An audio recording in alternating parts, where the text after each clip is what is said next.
natin yung motor natin.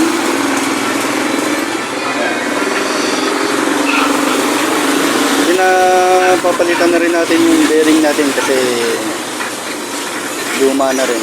Para pagbiyahin natin ng Pangasinan, kondisyon yung motor natin. Ayos yung ano natin, yung motor.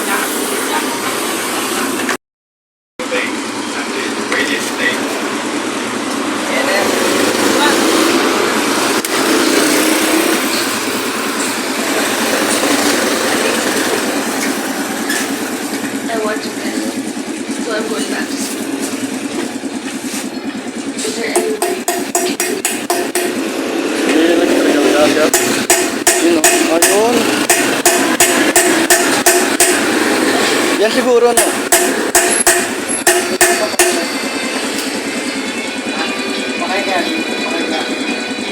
Kasi pag natatagtag ako nawala.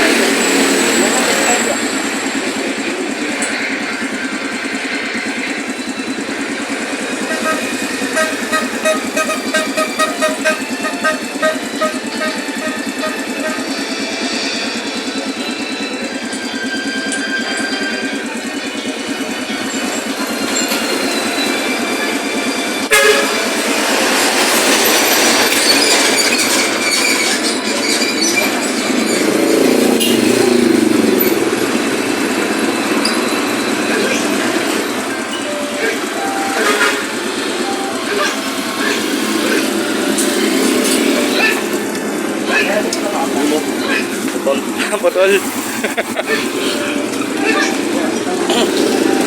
Kaya pala. Electrical ka, sir. Yun lang ang wala ko. Bili ka muna para di ma-short yung ano mo.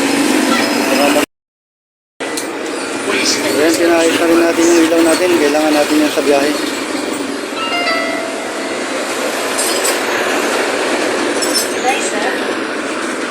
Para ligtas yung biyahe natin sa gabi.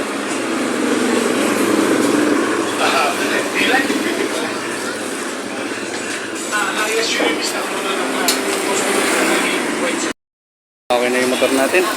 Lalarga na tayo. Salamat! So ayan na mga buddy. Okay na si Motmot. Okay na rin yung ilaw niya. Patay na yung gulong. Okay na. Pwede na tayong bumiyahe ulit. Salamat. Hanggang sa muli.